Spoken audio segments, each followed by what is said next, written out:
Donc bonjour et bienvenue à toutes et à tous. On est très heureux de vous accueillir sur ce 4e aparté qui est consacré à l'intelligence collective à distance. C'est un format qu'on veut vraiment très interactif et qui, voilà, contrairement à un webinaire peut-être plus classique, veut vraiment être une conversation qu'on espère sincère et intimiste.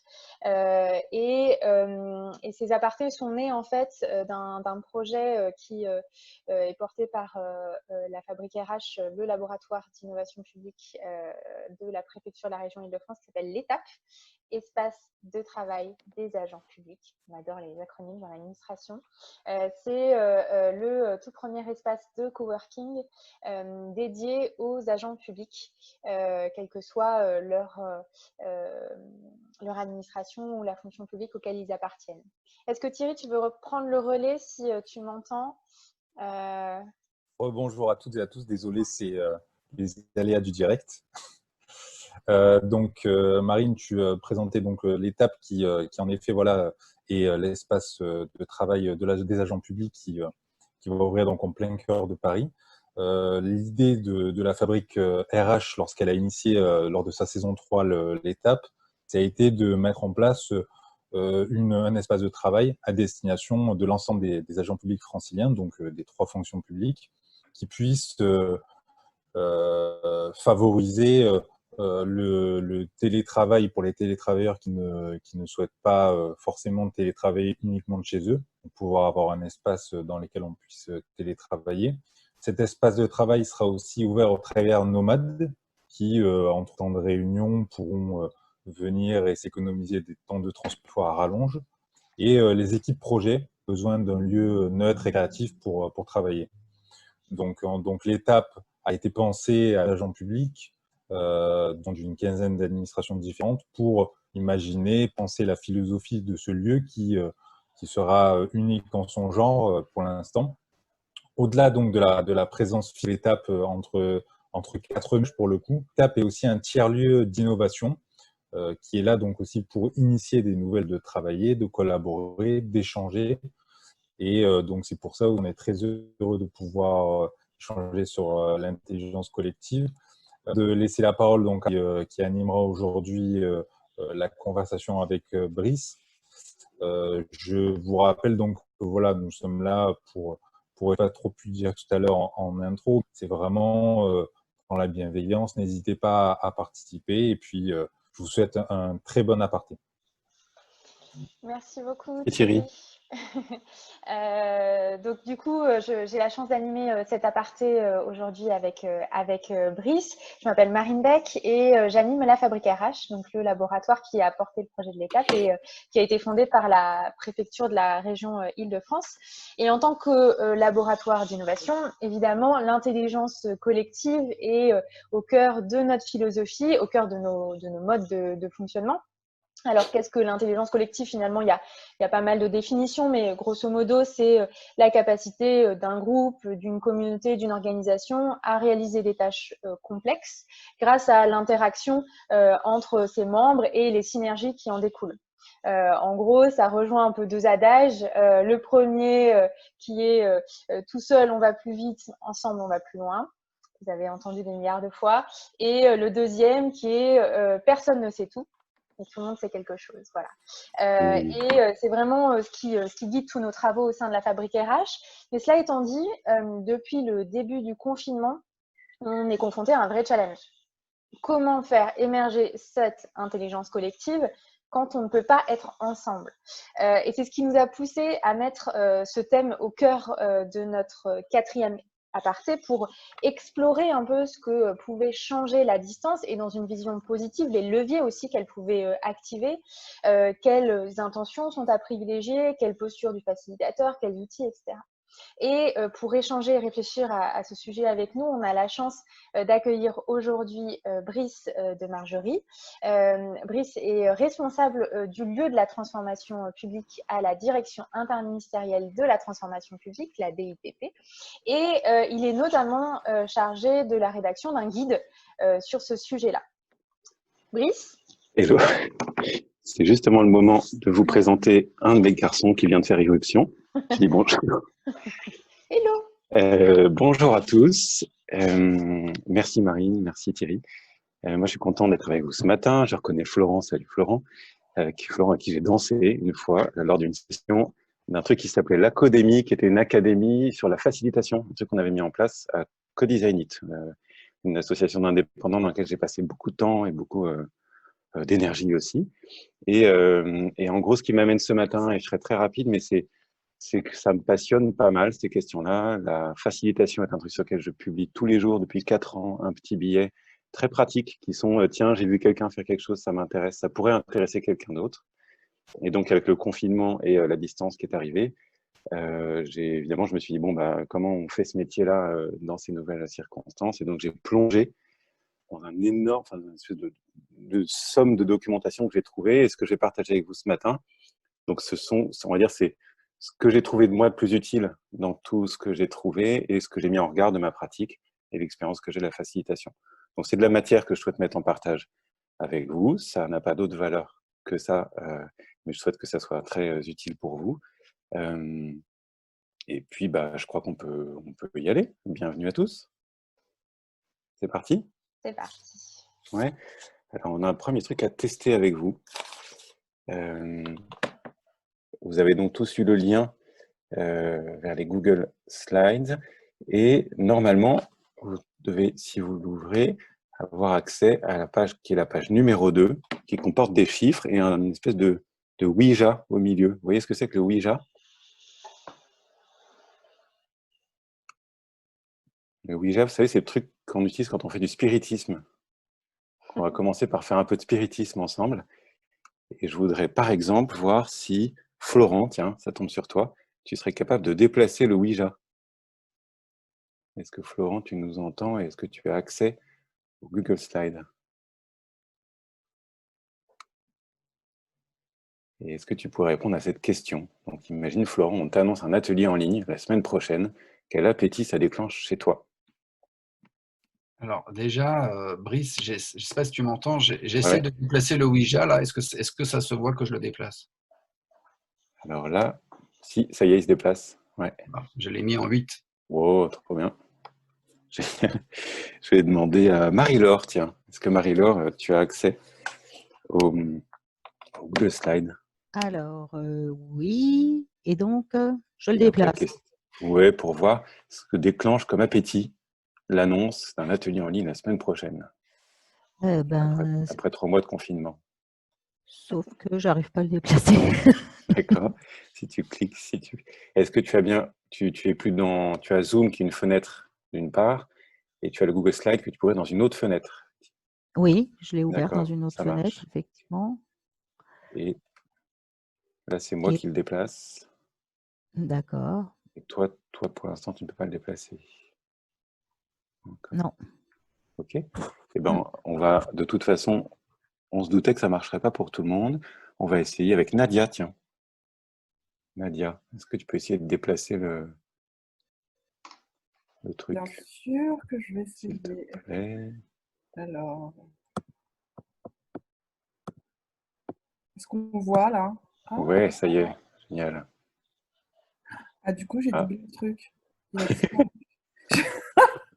C'est bon ça.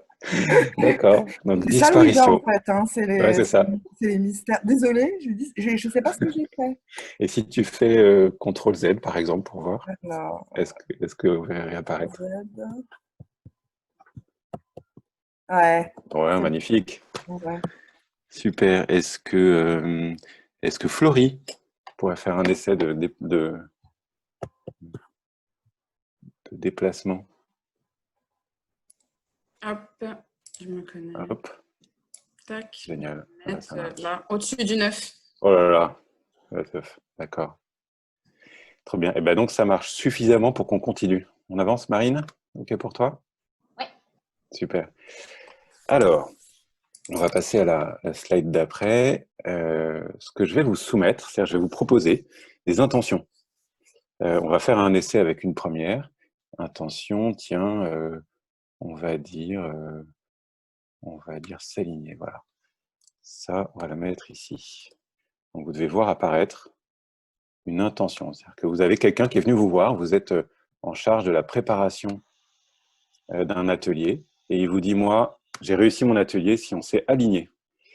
Et je vais demander, par exemple, à Christelle de déplacer cette intention selon qu'elle pense que c'est quelque chose qui est facile à faire en digital, ça sera en haut à droite, qui est possible de faire en digital, en bas à droite, qui est impossible à faire en digital, en bas à gauche, ou qui est difficile à faire en digital. Et s'aligner, c'est clarifier des enjeux, clarifier une vision, des objectifs. Et Christelle, tu le mets plutôt du côté c'est possible, d'accord? Eh bien, super. Eh bien, on va continuer comme ça. Est-ce que les consignes sont suffisamment claires pour vous? Est-ce que... Oui. Ouais, est-ce que... D'accord, eh bien, j'enchaîne avec une On a nouvelle... l'air de hocher la tête. Super. J'enchaîne avec une nouvelle intention. Tester. Tester, c'est vous avez une hypothèse, vous avez une idée sur un service que vous voudriez développer, et puis il y a une fonctionnalité, vous dites, tiens, ça serait marrant de savoir si ça fonctionne, si ça peut intéresser du monde. Est-ce que c'est quelque chose qui est facile, pas facile, impossible, très adapté au digital selon Jean-Philippe?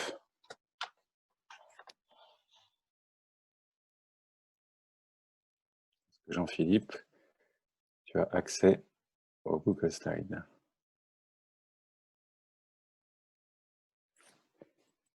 Eh ben, je propose de passer la main à quelqu'un d'autre, et puis Jean-Philippe, tu nous feras signe si tu peux rejouer. 20 minutes qui viennent, on va dire Florence. Est-ce que Florence, tu peux déplacer... Ah, ça y est, ça bouge. Ouais, ouais, c'est facile, d'accord. Super. Alors, attention. On y va, et je vais commencer à donner un peu de rythme. On a le team building, créer des liens, se faire confiance. Est-ce que Nadia, par exemple, tu peux nous dire où tu penses que ça va, le team building?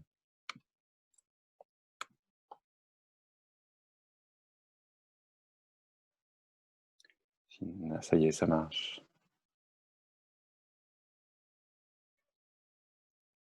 Ouais, ça bouge, d'accord. Eh bien, c'est parti. Et là, on va parler de communication, speed dating, projet d'équipe, partage de valeurs, juste tout ce qui crée de la relation et de l'échange. Et je vais demander à Florie.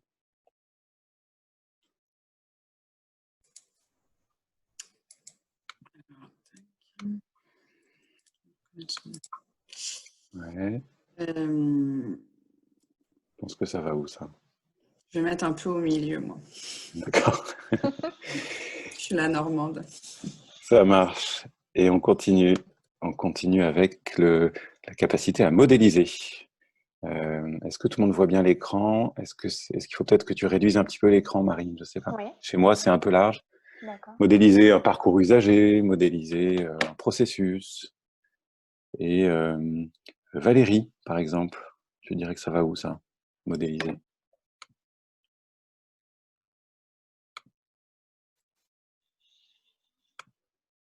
Modéliser facile, carrément, d'accord. Et là arrive le coaching. Je suis coach, alors plutôt individuel. Je vais clarifier les objectifs, je vais imaginer des scénarios.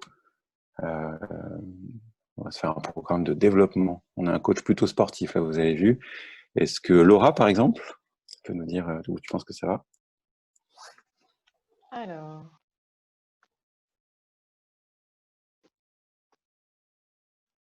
Ok, ça marche. J'en donne encore une. Alors, le placement initial n'est pas une indication de là où c'est censé aller. C'est juste que c'est la place à laquelle était la carte dans le stock que j'avais. Donc là, la nouvelle carte, c'est suivre des projets, faire des bilans d'activité, des projections, des roadmaps, etc. Est-ce que Karine, par exemple, tu peux nous dire, selon toi, où est-ce que ça irait, ça? Super. Alors, ce que je vous propose, c'est que là, je vais commencer à en mettre de plus en plus, et puis je vais vous laisser prendre la main. C'est-à-dire qu'on va tester un truc qu'on n'a jamais fait. Marine hier m'a dit, mais tu l'as déjà testé? Je dis non. Et on va voir si ça marche ou si on scroute. Donc, n'importe qui peut prendre la main et décider de où va la carte. Moi, je lis la carte. Là, la carte, c'est prototypage complexes qui impliquent, pourquoi pas, la création d'espace, etc. Et maintenant arrive le brainstorming. Brainstorming, du design fiction, des concepts, le fait de trouver des noms. Ok. Et là arrive l'investigation. L'investigation, je fais ce qu'on appelle des safaris. Je vais aller poser des questions sur le terrain. Alors attention, arrive l'émergence. Le fait de changer de programme en milieu de session parce qu'il se passe autre chose de bien plus important. Attention, arrive l'apprentissage.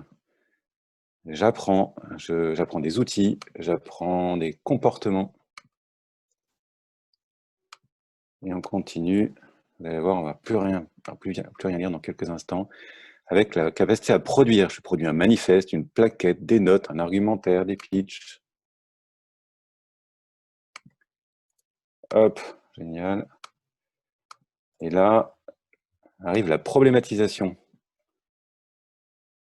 Ce que nous, on appelle le design challenge, le fait de définir et de formuler un design challenge.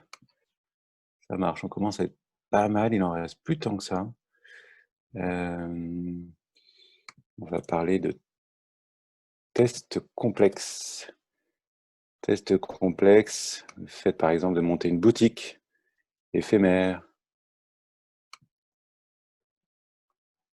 Et je crois qu'on est pas mal. Hein. Peut-être un tout dernier, la supervision. La supervision, ça peut être des groupes de pairs, on pourrait parler de ça. On parle aussi d'intervision. Vous avez vu, il s'est calé tout en haut à droite, je ne sais pas si vous arrivez à le voir. Il est parti là. Ok. Ben, on propose qu'on s'arrête là sur cette première étape et qu'on regarde à quoi ça ressemble. Donc, je propose que vous preniez un temps juste pour regarder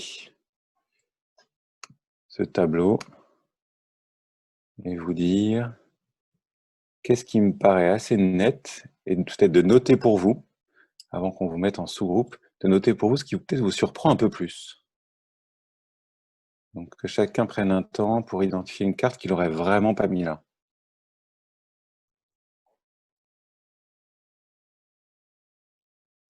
On a Jean-Philippe qui n'a pas de son et pas d'image. D'accord. Est-ce que peut-être Marine ou Laurent, vous pouvez essayer de l'aider? Ok. Est-ce que chacun s'est fait une idée face à ce tableau sur le thème il y a un truc qui me paraît incongru et en revanche, il y a un truc qui me paraît très évident? Si oui, hochez la tête ou faites un signe. Ouais. Oh, vous avez l'air très très concentré. Hein. Je vois des sourcils froncés. Méga petit. Alors, certes, j'ai des lunettes, mais, mais en fait... C'est petit, c'est très petit. C'est assez petit, je suis désolée, mais... Ça marche. Même sur le Google Sheet, sur le Google Slide, en fait, je trouve. Merci Marine. Ouais. Ok. Eh bien, dans les 2 minutes qui viennent, on va vous dispatcher en petits sous-groupes. Et on vous pose 3 questions. Première question, qu'est-ce qui vous surprend dans ce que vous voyez là? Deuxième question, est-ce qu'il y a des croyances sur ce qu'on peut faire en intelligence collective, là en se focalisant sur les intentions? Est-ce qu'il y a des croyances qui se renforcent plutôt?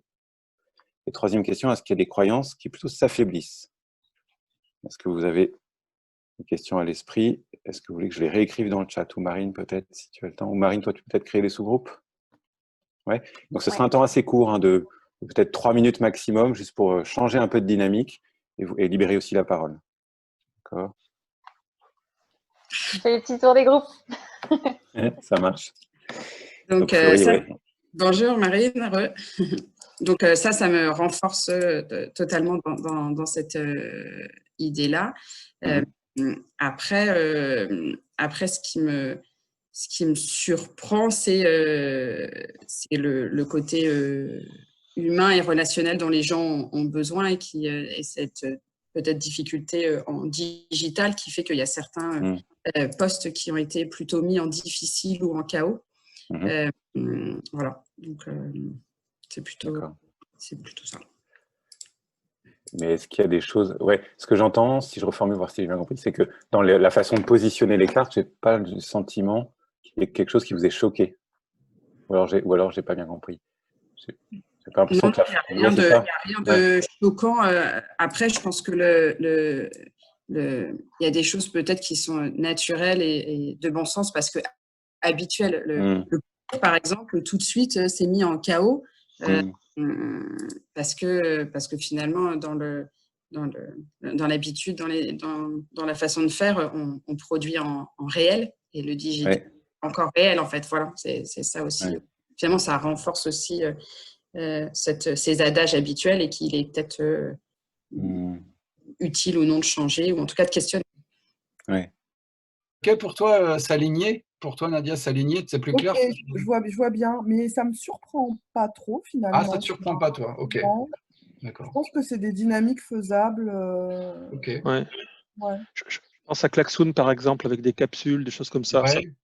Là, l'outil est important, je pense. D'accord. Alors, c'est peut-être le coach en moi qui parle, parce que pour moi, s'aligner, c'est tête, cœur, corps. Vous voyez, c'est ce côté où l'individu, il fait corps avec lui-même. Et donc, moi, je me suis dit, à distance, s'aligner, par Klaxoon, on peut faire des machins, mais bon, voilà, c'est un peu la même idée que pour moi, que pour le team building, en fait. Ok. Bon. Ok. Et du coup, en résumé, ce qui vous a surpris ou des croyances qui se sont affaiblies ou renforcées Le coaching, on trouvait ça plutôt facile. Du coup, ça a été déplacé depuis, mais ça avait été mis en difficile et on ne voyait pas trop pourquoi. Et du coup, on a parlé de l'apprentissage aussi et Laurent disait à juste titre que ça peut être facile, mais est-ce qu'on parle de juste apprendre vraiment de nouvelles connaissances ou est-ce qu'on parle d'avoir aimé ce moment d'apprentissage? Ça n'est pas forcément la même chose, quoi. C'est vrai, c'est vrai. Bon, écoutez, je vous propose qu'on revienne tous et toutes en plénière. Je vous remets dans la salle principale. À tout de suite. Merci. Donc voilà, tout le monde est de retour. Génial. Alors, écoutez, je propose de rebondir sur ce que j'ai observé sur le Google Slide. Moi, ce qui me frappe quand je vois la façon dont ont été positionnées les cartes, c'est 3 trucs. C'est là où vous avez mis le team building, là où vous avez mis la production et là où vous avez mis l'émergence. Pour faire un retour de mon expérience, pour le coup, pour moi, émergence, c'est très difficile en fait. C'est justement même peut-être ma principale frustration en tant que facilitateur, c'est que je trouve vraiment difficile de capter tout ce qu'on appelle les signaux faibles ou de capter ce qui peut être en train de se jouer mais qui n'a pas encore été formulé ou dit et qui nous permet en tant que facilitateur de complètement pivoter ou basculer de programme en milieu de session. Et je trouve qu'en digital, c'est un truc qu'on perd beaucoup. En revanche, produire, pour moi, je le mets complètement en haut à droite. C'est justement un truc qui est bienfaisant, à la différence du présentiel où on a une unité de temps et où dans une seule journée, on doit réussir en fait à faire énormément de choses et on n'a pas tellement le temps de l'incubation, de la respiration, de l'approfondissement, d'aller au bout de formulation de choses avec du soin. Je trouve que là, si on imagine un atelier qui était en une journée et qu'on le fait en 1h30 par matin et qu'on se donne une semaine, pour le coup, je trouve qu'on peut gagner énormément en qualité sur la production. Et puis team building, même chose, je trouve que c'est difficile. Je sais, on en parlait dans notre groupe que ça a été demandé, exigé même de certains, de monter une équipe à distance. C'est un peu ce que j'ai vécu aussi et je trouve que c'est difficile. Encore une fois, c'est la question des temps faibles. On est forcément dans le digital sur des temps forts où on a spécifié une intention au départ et qui doit être utile parce qu'il y a une fatigue aussi qui va avec et donc on perd cette respiration. En fait, on verra qu'on la perd pas forcément, mais que ça se travaille en tout cas. Voilà, très rapidement, moi, les réactions que j'ai à ce que je vois. Et on a un programme peut-être un peu chargé. On verra si on va au bout. Mais si ça va, Marine, on avance sur les rôles.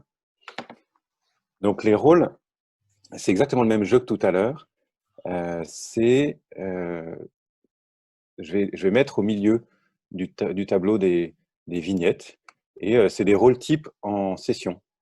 Et puis, on va dire librement, celui qui a envie ou celle qui a envie prend la main et nous dit si pour lui c'est un rôle qui est absolument nécessaire ou si ça touche carrément au merveilleux. C'est-à-dire c'est le truc qui fait passer la session d'un temps de travail utile à un temps de travail qui est une vraie belle expérience. Et si vous ne savez pas ce que c'est, vous pouvez le mettre dans la petite case à droite qui dit c'est quoi ce truc? On est sur la slide 6. On est sur la slide 6. Merci beaucoup. Ouais, super. Premier rôle, ce qu'on appelle le steward technique, la personne qui accueille les participants, qui s'assure que tout le monde peut se connecter, qui répond à ceux qui sont perdus. Et je vous laisse la positionner librement. Et elles sont pas soudées, désolé. Tant pis, on avance. Il y en a une qui est le Yoda. Est-ce que le Yoda, vous voyez ce que ça fait, un Yoda? Un Yoda, c'est celui qui parle des non-dits, qui dit tiens, j'entends quelque chose, je vois un éléphant dans la pièce, je remarque qu'on a commencé à prendre un schéma dans notre fonctionnement depuis tout à l'heure, etc. Je place le facilitateur graphique, donc c'est celui ou celle qui va visualiser ce qui est en train de se dire et ce qui est en train de se jouer au service des interactions. Juste une petite question, parce que je suis arrivée en cours de route, c'est Christine. Ouais. Comment on déplace les cartes? En allant sur le Google Slide, dans le lien et dans le chat. Ah, ok. Et ça marche. On a le scribe ou le scribe, comme vous voulez, qui prend en note, qui répond aux questions dans le chat, etc. Je vais te remettre le lien, Christine. Merci. Okay. On a le timekeeper, ce que vient de faire Marine pendant ce groupe, qui vous disait il reste 1 minute. On a un drôle de bestiau qui s'appelle, pas du tout timekeeper, ça on l'a déjà eu, qui s'appelle Elmo. Alors, Elmo, c'est celui qui dit, ah ben ça s'affiche même pas, on y va, qui dit enough, let's move on en anglais. En français, nous on l'appelle le cranteur, celui qui dit vous êtes gentil, mais on n'a pas que ça à faire. Alors, on a un rôle. Disons, on a des petits bugs, je suis désolé. Un rôle de référent. Le référent, c'est celui qui va être dans les sous-groupes et qui est un peu dans la confidence, qui a préparé l'atelier avec le facilitateur ou la facilitatrice et qui va pouvoir animer les discussions et faire passer de l'info en off en disant tiens, ça patine, les consignes ne sont pas claires et qui peut en fait mettre de la dynamique. Là, on a un personnage un peu étrange qui est le Merlin. Le Merlin, c'est celui qui a de la science, qui a beaucoup d'expertise sur un sujet et qu'on va solliciter de temps en temps en disant et toi, de ton expérience, qu'est-ce que tu en penses, etc. Qu'est-ce qu'on n'a peut-être pas compris encore. Et enfin, un rôle de facilitateur, ça c'est assez clair, je pense. C'est celui qui est responsable du fil rouge et des interactions. Et du fait qu'on tient bien les intentions. Et on a fait le tour. Alors ça ressemble à quoi? Vous avez mis le référent du côté du nécessaire, le steward technique, le scribe, le timekeeper, Elmo, le facilitateur en bas, le Merlin un peu entre les deux, le facilitateur graphique et Yoda en haut. D'accord. Super. Écoutez, moi de mon point de vue, c'est assez clair. J'ai absolument rien à dire à ça. Sauf que le facilitateur graphique, c'est quand même plus difficile à mobiliser. Donc c'est vrai que ça va faire la différence. Moi, je l'aurais mis un peu plus haut. C'est ça qui va faire parfois la différence et recréer justement un peu de peut-être un petit peu d'humanité et de relief dans ces interactions-là. Et tout le monde n'a pas un timekeeper sous la main. Ok, super. Quand vous voyez ça, quelques réactions. Qu'est-ce que ça vous dit? Est-ce qu'il y a des rôles auxquels vous n'avez peut-être pas pensé et que vous dites sont vraiment nécessaires?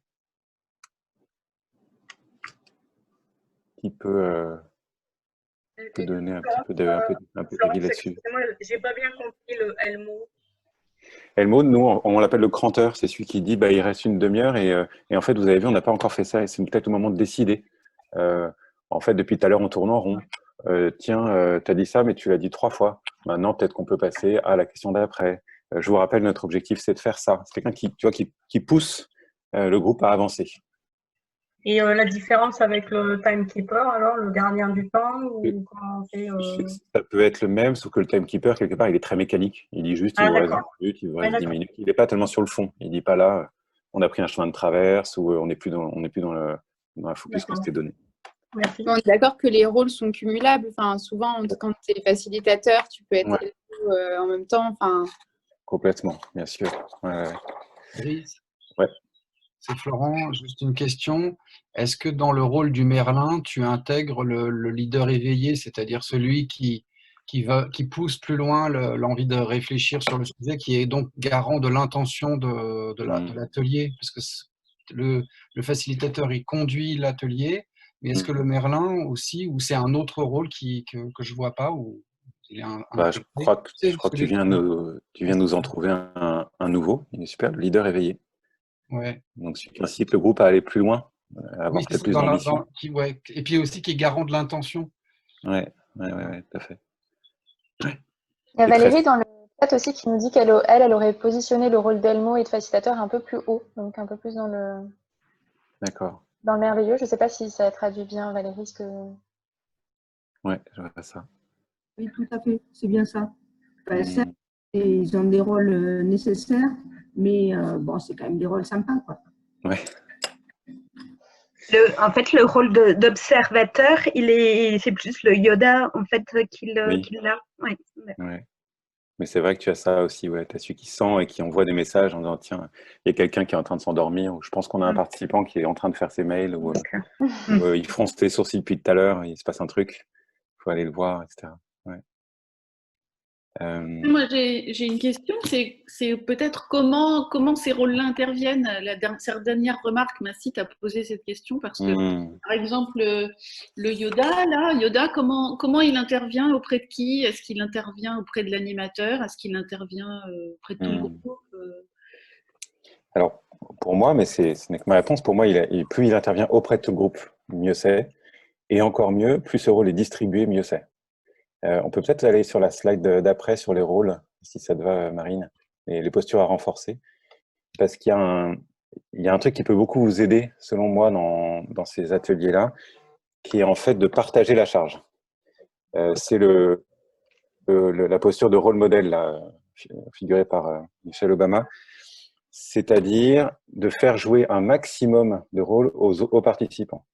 Et donc, par exemple, un premier truc, qui est une espèce d'astuce qui marche assez bien, c'est justement de se lister tous ces rôles et pourquoi pas de les distribuer.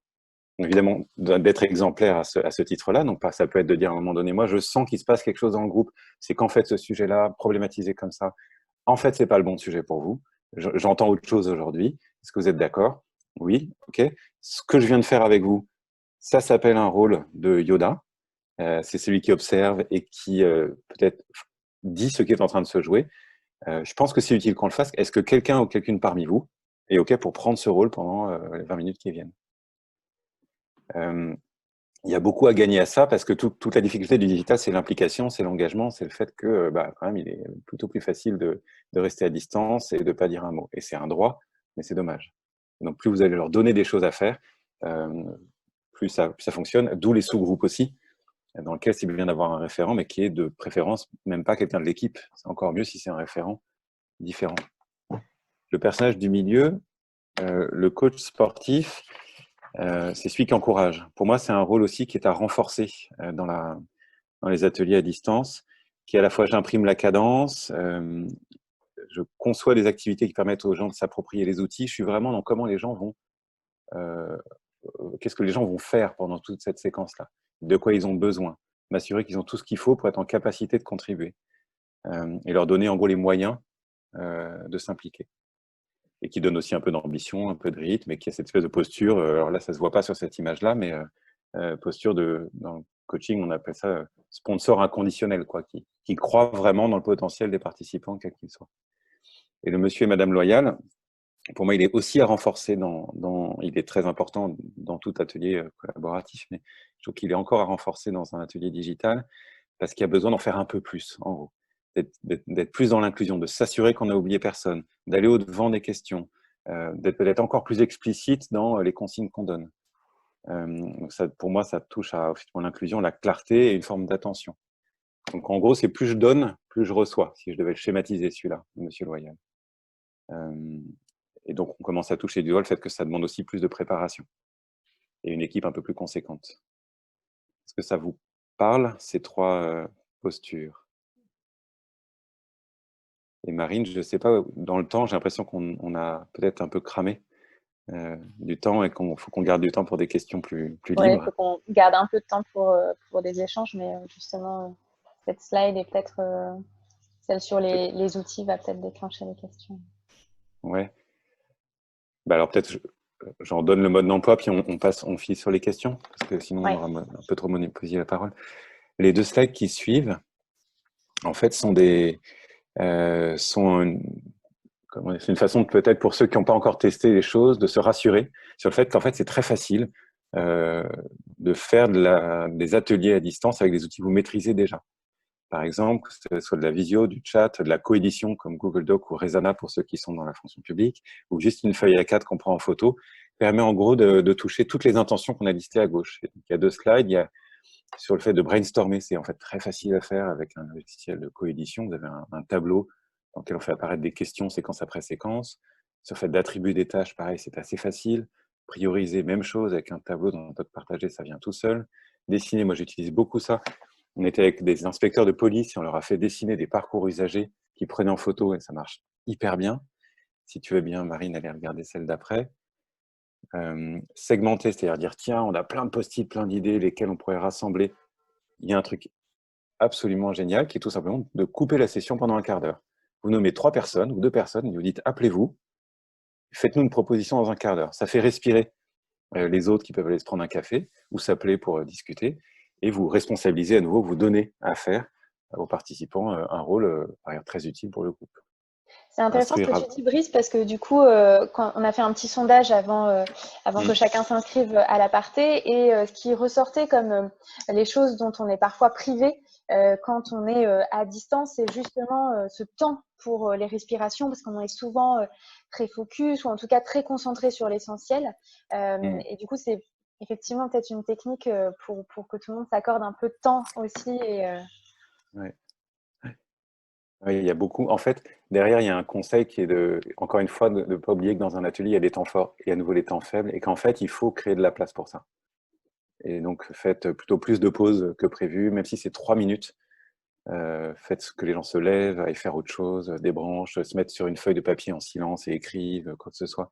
Et pour moduler, on va dire, on va dire un peu les canaux et faire que ça respire. Très rapidement, peut-être les 3 dernières idées. Comment on fait pour instruire avant de décider, qui est une intention qu'on a souvent. Un truc tout simple, vous mettez un tableau avec à quoi on dit oui en choisissant cette option, à quoi on dit oui en refusant cette option. Rien que ça peut être très intéressant de faire travailler des gens là-dessus, quitte à, encore une fois, leur laisser du temps. Décider peut être intéressant de faire un premier tour avant de se retrouver en visio. Et de réinterroger ce premier tour en visio et de faire un deuxième tour en off, encore une fois, de séparer les moments. Et enfin, un truc qui marche tout seul, vous avez à faire explorer, c'est-à-dire aller chercher des informations, aller chercher aller valider des hypothèses en dehors d'un atelier. Bah, pour le coup, vous pouvez organiser des sous-groupes et leur demander, les responsabiliser, leur dire, tiens, vous avez un objectif d'investigation à faire, et ça peut être de faire des safaris sur le web, tout simplement, d'aller chercher du contenu, je sais pas quoi, des conférences, des produits concurrents, etc. Et tout ça sans Klaxoon, sans Miro, sans Mural, sans Osmose, etc. Donc ça vous permet déjà de vous tester et de gagner en confiance là-dessus pour ceux qui en auraient besoin. Voilà, j'ai l'impression qu'on est un peu long, je regrette de ne pas aller trop loin. Mais je vous propose qu'on passe, on a eu l'occasion d'échanger là pendant tout l'aparté, mais c'est l'occasion peut-être là de se retrouver en plénière pour échanger avec Brice si vous avez des questions, des réflexions, des interrogations, des remarques sur ce qu'on a fait depuis le début de l'aparté, sur l'intelligence collective à distance. C'est le moment. Christelle ? Du coup, on revient toujours à la question de l'outil. Après, voilà, moi, je vois pour le réseau que j'anime, sur les ateliers que je peux faciliter, la limite, en fait, c'est que tout le monde est en audio. Donc voilà, donc j'ai quand même réussi à faciliter un atelier de 2 heures. Hein. Voilà, on avait des pads à côté, donc on était vraiment sur du collaboratif. Hein. C'est vrai que sur l'engagement, je trouve que c'est assez difficile quand les personnes sont en audio, en fait. Hein. Voilà, il manque quand même une dimension et sur la répartition des rôles, voilà, sur tous les capteurs faibles ou autres. Hein.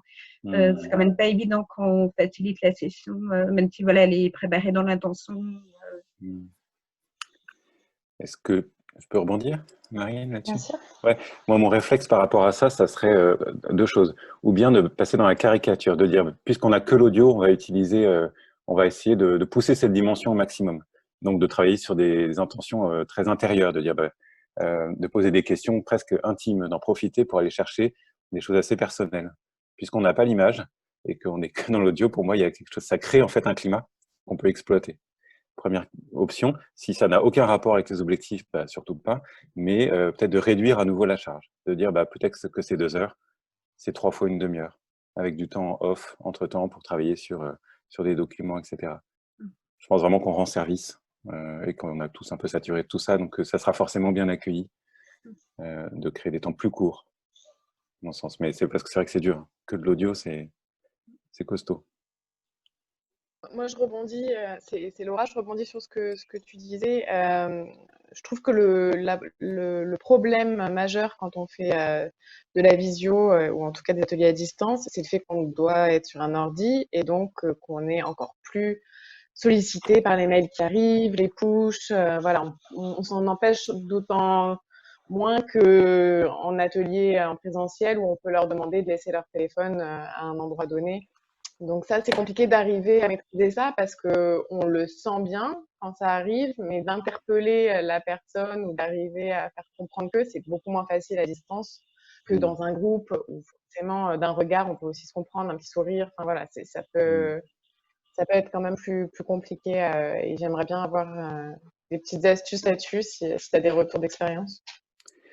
Est-ce que tu peux reformuler la question pour tout te dire? J'ai eu un chat qui m'est apparu et j'ai décroché pendant 3 secondes. Je suis désolé. C'est exactement ça. Tu vois, tu illustres complètement ma problématique. C'est magnifique. La synchronicité totale. En fait, ma question, c'est justement, on fait de la visio et donc on est sur un ordinateur et donc on est sursollicité. Qu'on le veuille ou non, on a les chats, les mails. Comment on fait pour garder leur attention? C'est plus difficile à distance parce qu'on peut difficilement interpeller spécifiquement la personne qu'on sent décrocher. Et donc, voilà, c'était sous cet aspect-là. Est-ce que tu as des astuces là-dessus? Je pense que j'aurais rien de plus que vous, à part effectivement au préalable dans l'invitation et dès l'introduction de créer des conditions, même chose en présentiel quand on demande aux gens de couper leur portable et compagnie. C'est-à-dire, je dirais déjà de donner un cadre au début et peut-être de nous signaler s'ils doivent bouger. Tu vois, tu peux aussi, à l'envers, engager les gens à rester concentrés en leur disant que s'ils se déconcentrent, ils nous le signalent, entre guillemets, en les autorisant. C'est-à-dire, si vous avez un truc qui vous tombe dessus et que vous devez décrocher, c'est la vie. En revanche, je sais pas quoi, faites un signe. Je crois qu'on peut faire des signes. Voilà, on peut dire, je sais pas quoi, voilà. Hop, clapez des mains quand vous avez besoin de décrocher. Ou je sais pas. C'est pas magique, hein, mais voilà. Et après, il y a aussi un truc dans la conception. C'est aussi évidemment d'avoir un atelier qui est très bien pensé en termes d'expérience et donc d'avoir des séquences en fait assez courtes. C'est un autre truc en termes de conception, c'est que ça devient plus saucissonné en digital.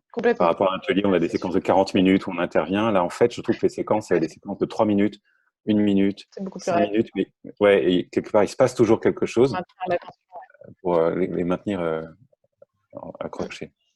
Donc, voilà ce que je peux peut-être en réaction proposer. Merci.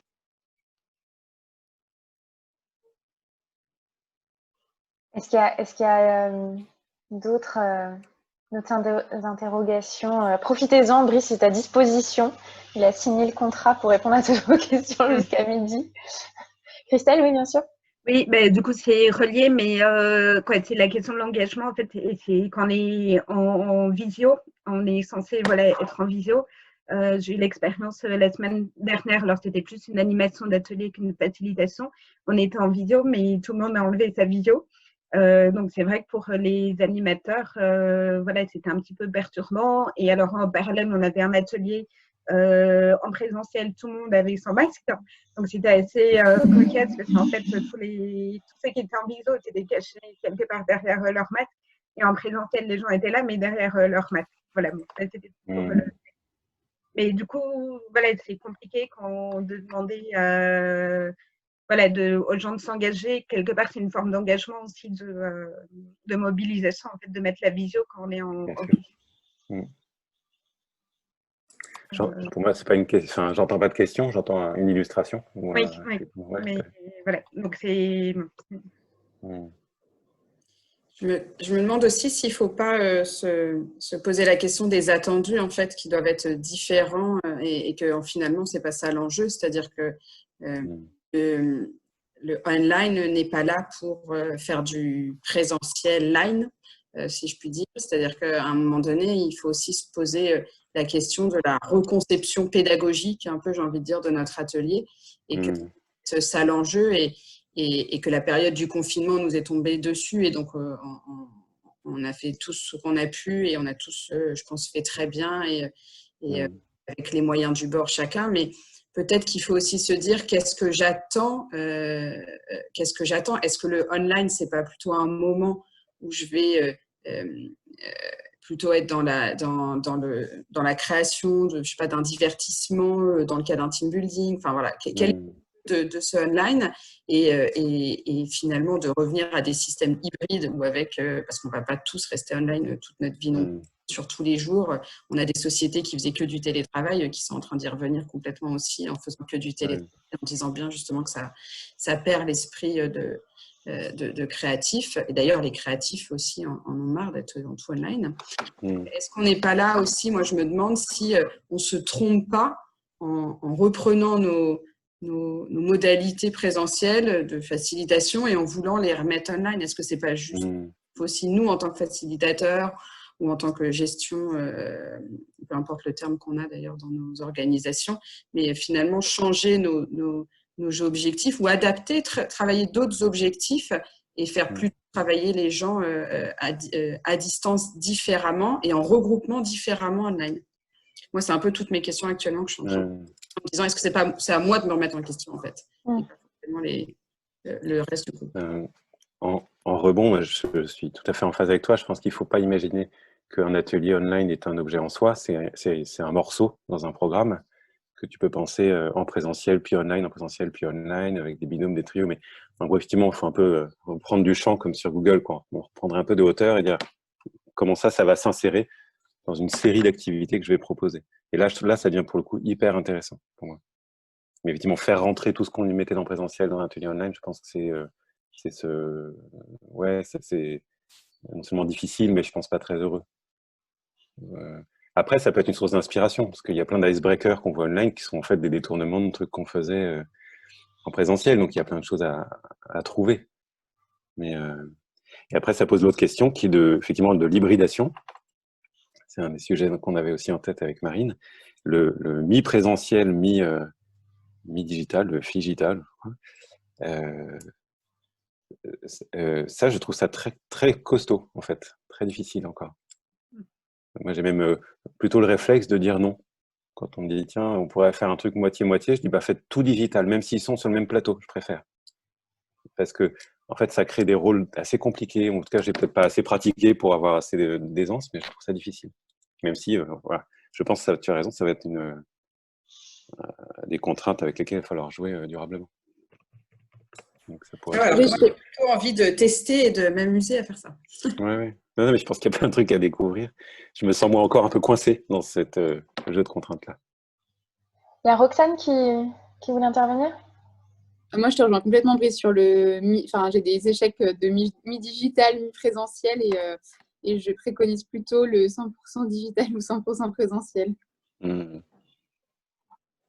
Pourquoi ? Tu peux nous donner quelques éléments ? Il y a des... Moi, j'ai fait une présentation à mon codir qui était en présentiel. Alors, ce n'était pas un atelier, mais c'était une présentation justement pour préparer l'animation du retour d'expérience. Et on était 2 en digital. Et en fait, on ne voyait pas quand les gens voulaient prendre la parole. Du coup, et en plus, on les entendait pas forcément très très bien. Du coup, ils étaient obligés de nous faire des signes comme ça devant la caméra pour nous dire stop, taisez-vous, il y a quelqu'un qui parle. Enfin, tu vois, et du coup, c'est pas très agréable non plus quand tu commences à prendre la parole qu'il y ait quelqu'un qui te flash comme ça. Enfin, c'est sur vraiment le non-verbal, la prise de parole, la gestion de la personne de la parole notamment. Ouais. Il y a Christelle dans le chat qui nous raconte une expérience qu'elle a vécue, elle, et qui a fonctionné en digital, comme tu dis, Brice. Je ne sais pas si, Christelle, tu veux dire quelques mots. Tu es en mute. Ouais. Oui. Oui, c'était l'atelier dont je vous faisais parler tout à l'heure. Du coup, en fait, les ateliers en tant que tels, il y avait un groupe à distance et un groupe en présentiel. On a juste eu un temps commun de restitution d'une demi-heure, donc en commun en fait, et ça s'est bien marché en fait au niveau technique et puis sur l'interaction. Voilà, après, il faut que ce soit un format court et assez rythmé, mais voilà, je pense qu'il y a eu un moment commun qui a pu être vraiment créé en fait.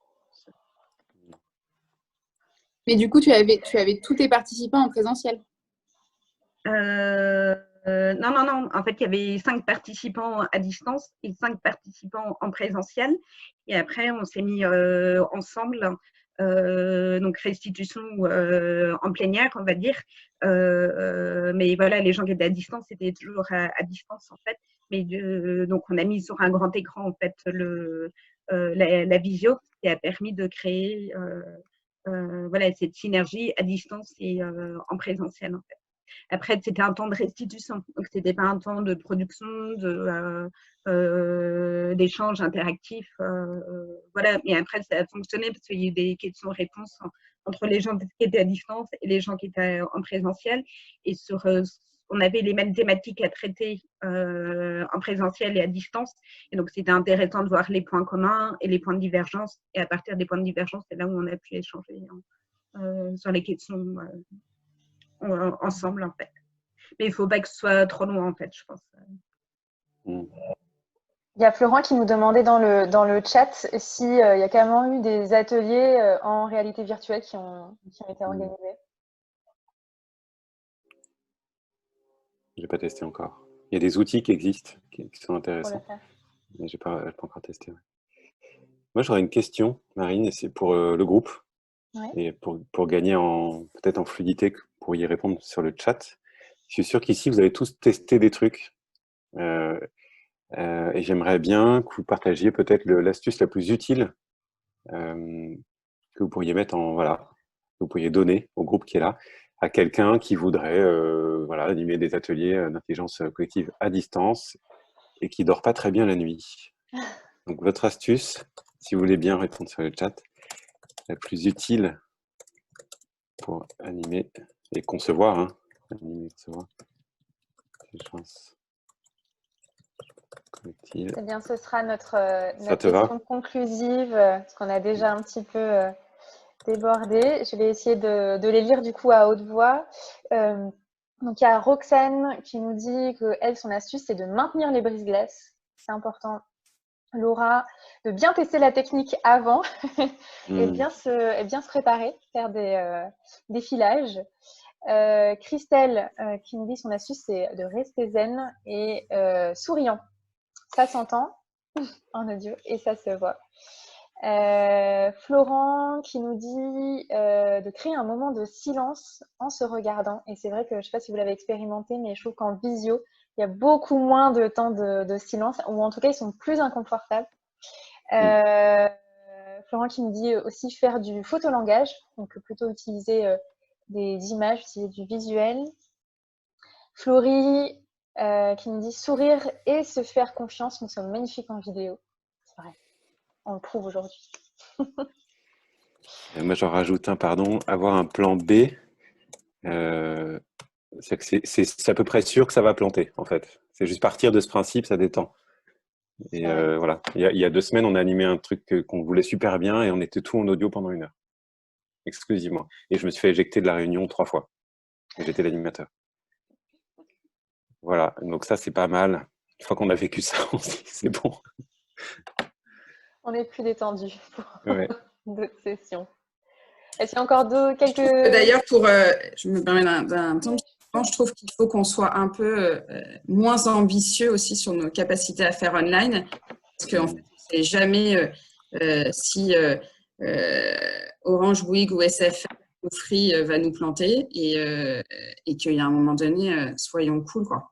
Ça doit durer 5 minutes, ça doit durer 5 minutes bien, tranquille. C'est vrai. Florent qui nous rajoute, mais de la musique. Ce qu'on disait en début d'aparté avant qu'on lance l'enregistrement, c'est que c'était, ouais, ça aurait été sympa d'avoir une petite musique. Donc, on mettra peut-être ça en place pour le prochain, la semaine prochaine. S'attendre à l'inattendu, me dit Laura. Et Karine nous dit carrément prévoir un plan C au cas où le plan B ne fonctionne pas. Bon, en tout cas, Brice, si tu veux peut-être, est-ce que tu veux rajouter encore quelque chose ou…